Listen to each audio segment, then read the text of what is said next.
Peran Soeharto dalam gerakan 30 September 1965 atau G30S ternyata cukup besar. Hal ini terungkap dari sejumlah kesaksian para pelaku dan mereka yang tersangkut dalam peristiwa tersebut. Menurut kesaksian Wakil Komandan Batalion 530 Para Brawijaya, Mayor TNI Purnawirawan Soekarbi pada 21 September 1965, dirinya menerima radiogram dari Panglima Kostrad Maijen Soeharto. Radiogram itu bernomor 220 dan 239, tertanggal 21 September 1965. Isinya adalah perintah agar Yon 530 Para Brigade 3 Brawijaya menyambut HUT ke-20 ABRI pada 5 Oktober 1965 di Jakarta dengan perlengkapan tempur garis pertama. Setelah dilakukan persiapan sesuai perintah dalam radiogram, pasukan diberangkatkan dengan kendaraan organik dan kereta api dalam 3 gelombang, mulai tanggal 25, 26, dan 27 September 1965. Soekarbi saat itu memimpin keberangkatan pasukan gelombang ketiga dari Madiun dengan kereta api. Panglima Kodam Brawijaya saat itu adalah Maijen Basuki Rahmat. Setibanya di Jakarta, seluruh pasukan berkumpul di Kebon Jeruk. Pasukan yang telah berkumpul saat itu adalah Yon 454 Para Diponegoro dan Yon 328 Para Siliwangi. Pada 29 September 1965, seluruh pasukan sudah berada di Mangkostrad. Saat itu, pasukan tempur ini diinspeksi oleh Kepala Staf Kostrad Brigjen Kemal Idris, serta para asistennya seperti Kolonel Yoga Sugama, Asisten 2 Kolonel Wahono, dan Asisten 3 Kolonel Sruhardoyo. Pagi hari tanggal 30 September 1965, seluruh pasukan ditambah unsur Kostrad sudah berkumpul di luar Stadion Senayan untuk latihan upacara. Inspektur upacara saat itu adalah Pangkostrad Maijen Soeharto. Setelah melakukan latihan upacara, para pasukan dikembalikan ke Kebon Jeruk. Sore harinya, semua Danton dikumpulkan di Aula Pertanian Kebon Jeruk dan dibriefing oleh Danyom 530 Mayor Bambang Supeno. Isi briefing itu adalah, Ibu Kota Jakarta dalam keadaan gawat, demikian juga keadaan Pangti Abri. Kedua, ada kelompok Dewan Jenderal yang akan melakukan kudeta terhadap pemerintahan RI yang sah. Pukul 11 malam, satu kompi Yon 530 yang dipimpin Letu Muhammad Saleh dan Resimen Cakrabirawa meninggalkan ruang briefing. Pukul 12 malam, briefing selesai. Pukul 2 pagi tanggal 1 Oktober 1965, Soekarbi memimpin pasukan menuju Kompleks Monas. Di Kompleks Monas, kedudukan pasukan Soekarbi berada tepat di depan Istana Negara. Para pasukan inilah yang kemudian dikenal dengan pasukan liar atau tidak dikenal saat terjadinya G30S. Untuk itu Soekarbi membantah jika kemudian pasukannya dibilang liar. Sebab sedari awal mereka datang atas perintah Pangkostrad Maijen Soeharto, dan saat berada di Monas pasukannya sering keluar masuk Mangkostrad. Pagi hari jam 8, Soekarbi bertemu Pangkostrad Maijen Soeharto dan melaporkan semua kegiatannya, termasuk hasil briefing dengan Mayor Bambang Supeno yang menyatakan, negara dalam keadaan darurat dan akan terjadi kudeta. Namun Soeharto menjawab kabar itu tidak benar dan situasi aman terkendali. Padahal, pukul 2 pagi tanggal 1 Oktober 1965, G30S sudah bergerak melakukan penculikan dan pembunuhan terhadap 6 orang jenderal dan seorang perwira pertama. Pertanyaannya kemudian adalah, apakah Soeharto tidak mengetahui hal itu? Sehingga dia mengatakan kepada seluruh pimpinan pasukan yang ada di Jakarta, keadaan aman terkendali tanpa melakukan upaya pencegahan? Hal ini diragukan Soekarbi. Menurut Soekarbi, Soeharto mengetahui adanya gerakan itu, tetapi tidak melakukan pencegahan. Begitupun dengan Kodam Jaya. Apalagi jauh hari sebelumnya, Soeharto telah diberitahu Kolonel Latif akan kudeta Dewan Jenderal dan operasi militer. Saat berada di rumah tahanan militer Salemba, Soekarbi mengaku bertemu Kolonel Latif. Saat itu Latif bercerita, tanggal 28 September 1965, dirinya menemui Soeharto untuk menceritakan situasi yang terjadi. Namun Soeharto diam, tidak berkomentar.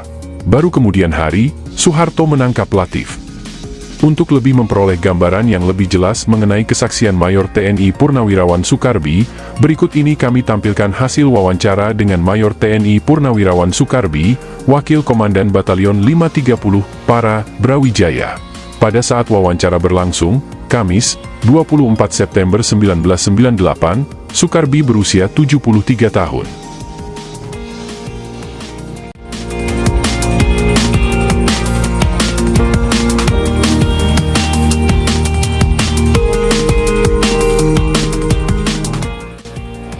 Mayor Purnawirawan Soekarbi ditemui di rumahnya di Ponorogo, Jawa Timur.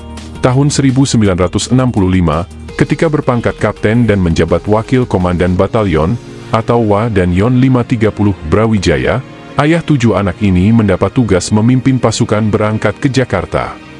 Tahun 1970 ia masuk tahanan.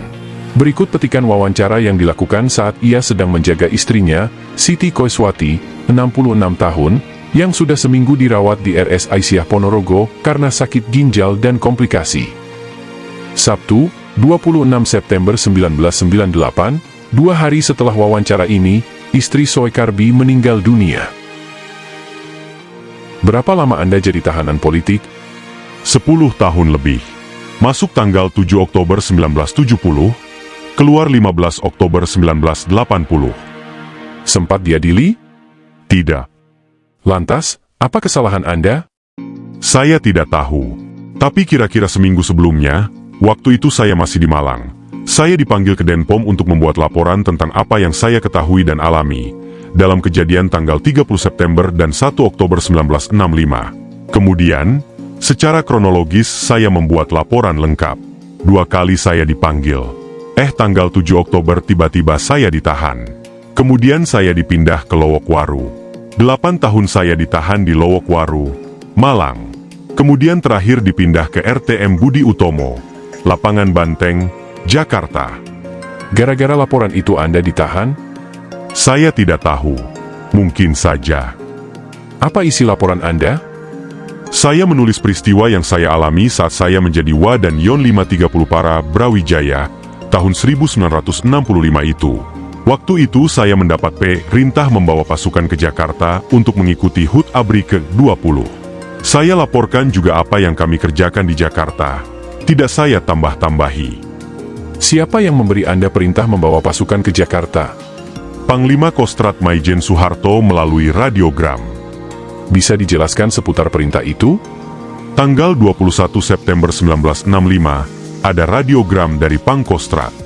Radiogramnya saya ingat nomor 220 dan nomor 239, tanggal 21 September 1965.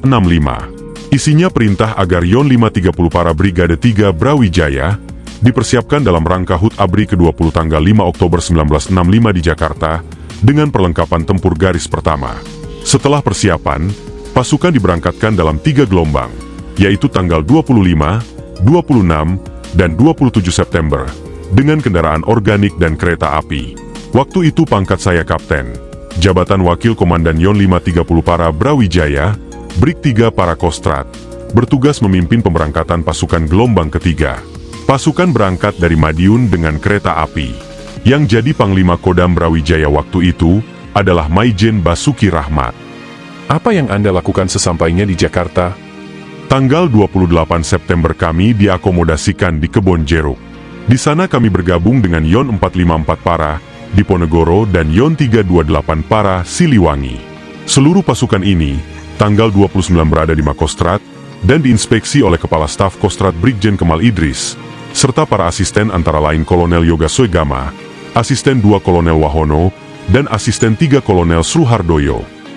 Lantas, tanggal 30 Oktober pagi pukul 7, seluruh pasukan, yang terdiri dari Yon 530 Brawijaya, Yon 454 Diponegoro, dan Yon 328 Siliwangi, ditambah unsur bantuan Kostrat, sudah berkumpul di luar Stadion Senayan untuk melakukan latihan upacara. Sambil menunggu kedatangan Inspektur Upacara Pangkostrat Maijen Soeharto, kami laporan Komandan Upacara dan Brigade 3 para Kolonel Sukresno. Pukul 8 rombongan Inspektur Upacara datang didampingi unsur asisten Kostrat. Setelah latihan upacara dan laporan iaporan, oleh Pangkostrat pasukan diperintahkan untuk latihan PBB. Latihan berlangsung hingga pukul 2 siang. Sejak kapan pasukan Anda ditempatkan di sekitar lapangan Monas? Sebentar. Selesai latihan, kami kembali ke Kebon Jeruk. Sebelum pasukan saya bubarkan, saya memberitahu pasukan bahwa sore hari mereka bebas dan boleh rekreasi ke kota. Tapi sore hari ada perintah bahwa pasukan tidak boleh rekreasi. Malam hari pukul 7, semua dan ton ke atas dikumpulkan di Aula Pertanian Kebon Jeruk untuk mendapat briefing dari dan Yon 530 Mayor Bambang Supeno. Apa isi briefing? Isinya saya masih ingat. Pertama, Pertama, ibu kota Jakarta dalam keadaan gawat. Demikian juga keadaan Pangti ABRI. Kedua, ada kelompok Dewan Jenderal yang akan mengadakan kudeta terhadap pemerintahan RI yang sah. Pukul 11 malam, 1 Kompion 530, dipimpin Letu Muhammad Saleh dan Resimen Cakrabirawa, meninggalkan ruangan briefing. Briefing selesai pukul 12 malam. Pukul 2 pagi tanggal 1 Oktober, sisa Yon 530 saya pimpin menuju Kompleks Monas. Di Kompleks Monas, kedudukan pasukan saya berada di depan istana. Saya melihat bendera kuning berkibar di atas gedung istana. Mengingat kedudukan kami dekat Makostrat, maka pasukan pun sering keluar, renasuk Makostrat untuk ke kamar kecil. Karena tidak ada teguran dari Kostrat, berarti Kostrat tahu bahwa pasukan kami ada di sana.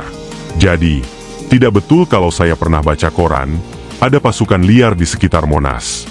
Bukan liar, karena Kostrat tahu kedudukan kami. Pukul 6:30 pagi, seorang perwira Kostrat, Kapten Mujono, datang mencari dan Yon 530, Mayor Bambang Supeno, agar menghadap Pangkostrat. Saya jawab tidak ada, mungkin ke istana. Saya katakan mungkin saya bisa mewakili. Tidak bisa, katanya. Kemudian perwira itu pergi. Pukul 7:30 perwira itu datang lagi. Dan saya diperbolehkan mewakili dan Yon 530 menghadap Pangkostrat Maijen Soeharto. Tak lama kemudian, datang pula menghadap Kapten Kuncoro, Wa dan Yon 454 Para di Ponegoro. Kami laporkan kepada Pangkostrat. Tadi malam ada briefing dari dan Yon 530 Mayor Bambang Supeno, yang menjelaskan situasi ibu kota Jakarta gawat. Keadaan dan kedudukan Pangti ABRI juga gawat. Juga penjelasan mengenai adanya kelompok Dewan Jenderal yang akan mengadakan KUP terhadap pemerintah RI yang sah. Apa jawaban Pangkostrat? Panglima Kostrat Maijen Soeharto menjawab bahwa berita itu tidak benar. Dan Yonmu telah menyalahgunakan pasukan Yon 530. Masuk Yon 454. Kemudian Pangkostrat Maijen Soeharto memberikan perintah sebagai berikut. Kamu saya perintahkan segera mengoper alih pimpinan-pimpinan Yon masing-masing, dan segera mengadakan konsolidasi dan kembali ke Kostrat. Kami, masing-masing Wa dan Yon 530 Brawijaya dan Wa dan Yon 454 di Ponegoro Kapten Kuncoro, mendapat perintah yang sama. Saya mengulangi perintah dan menyatakan siap melaksanakan, tapi mohon surat perintah. Maka lahirlah surat perintah Pangkostrat nomor 1013 tertanggal 1 Oktober 1965, yang ditandatangani Pangkostrat Maijen Soeharto. Apa isi perintahnya? Kembalikan kewibawaan pemerintah RI, serta koordinasi dengan Skodam 5 Jaya Skogar Jakarta, dengan petunjuk konsolidasi keamanan wilayah Jakarta Raya dan sekitarnya. Ada saksi yang melihat Anda menerima perintah itu? Saat saya menghadap, yang hadir di belakang Pangkostrat semua asisten Kostrat, antara lain Brigjen Kemal Idris, Kolonel Wahono, Kolonel Suhardoyo, Kolonel Yoga Soegama, Kolonel Sumitro, serta para perwira tinggi dari semua angkatan. Jumlahnya sekitar 20 orang. Lantas, apa yang Anda lakukan? Ya, melaksanakan perintah. Saya menuju ke Monas. Semua danki dan perwira staf Yon 530 saya kumpulkan. Saya jelaskan bahwa isi briefing dan Yon 530 tentang Dewan Jenderal adalah tidak benar. Mereka saya perintahkan untuk konsolidasi, kemudian saya beri waktu 10 menit untuk meninggalkan Monas menuju Kostrat. Sejak itu, pasukan Yon 530 melakukan pengamanan. Anda tahu bahwa tanggal 30 September 1965 terjadi penculikan para jenderal? Tidak. Apalagi Pangkostrat sudah membantah bahwa keadaan tidak gawat. Tapi kan saat itu keadaan benar-benar gawat? Pangkostrat sudah menjamin. Apa saya mau membantah? Apalagi tugas Yon 530 adalah menjaga sekitar Monas. Kami lain sekali. Tidak ada hubungannya dengan penculikan. Menurut Anda, terjadinya penculikan para jenderal apakah Pangkostrat tahu? Tahu. Pasti. Dia bisa mencegah? Bisa. Kok bisa? Karena dia bisa perintahkan pasukan untuk mencegahnya. Tapi mengapa tidak ada perintah? Apalagi waktu itu yang punya gawekan Kostrat. Semua pasukan yang ada di Jakarta di bawah kendali Kostrat. Karena yang bertanggung jawab untuk mengadakan upacara HUT ABRI adalah Kostrat. Apa sama sekali tidak ada masukan dari para asisten, termasuk asisten Cokro Panolo dan wakilnya, Yoga Soegama? Di RTM Budi Utomo saya bertemu Kolonel Latif, dan dia bercerita, tanggal selawe aku wis lapor Pak Harto Bey. Pak, situasi negawat. Ning Pak Harto meneng wae. Malah jebule aku sing dicekel. Tanggal 25 saya sudah lapor Pak Harto Bey. Pak, ini situasinya gawat. Tapi Pak Harto diam saja. Malah tahu-tahu saya yang kemudian ditangkap. Jadi, sebenarnya masukan itu sudah ada.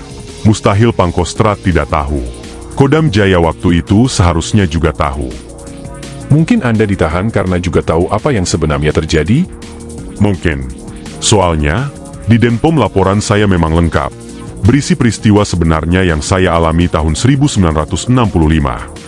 Anda punya hak perdata, punya hak menuntut. Akan Anda gunakan hak Anda? Tidak. Sebab, tanggal 14 Desember 1979 turun Skep 54, yang menyatakan saya tidak terlibat G30S PKI, dan nama saya direhabilitasi. Tanggal 16 Maret 1981 turun Skep nomor 26466, yang menyatakan terhitung mulai Oktober 1980, saya pensiun dengan pangkat mayor. Anda tidak akan minta ganti rugi, misalnya? Bulan Juli 1981, saya menulis surat ke Pak Harto. Saya ceritakan kondisi keluarga saya yang hancur-hancuran. Tidak ada balasan. Saya tulis surat sekali lagi. Waktu Sekretaris Militer Kardono ke Surabaya, saya dipanggil dan bertemu Kardono di Bandara Juanda. Saya ditanya, apa mau saya? Saya bilang, saya perlu modal untuk kerja. Karena setelah ditahan 10 tahun, semua barang terjual, termasuk rumah. Kardono bilang, bagaimana kalau saya dikaryawankan? Saya bilang tidak mau. Saya perlu modal. Titik. Tidak lama kemudian, saya mendapat banpres sebesar Rp7.777.000. Dengan uang itu, akhirnya saya membuat peternakan ayam. Alhamdulillah, saya akhirnya bisa beli rumah lagi. Apa kesan Anda atas peristiwa itu? Waktu di dalam penjara, saya selalu mendekatkan diri kepada Allah. Habis sholat tahajud, saya pernah lihat cahaya di bawah kolong. Lantas seperti ada gambar Soeharto. Lihat, orang ini pasti akan tiarap. Sekarang bagaimana?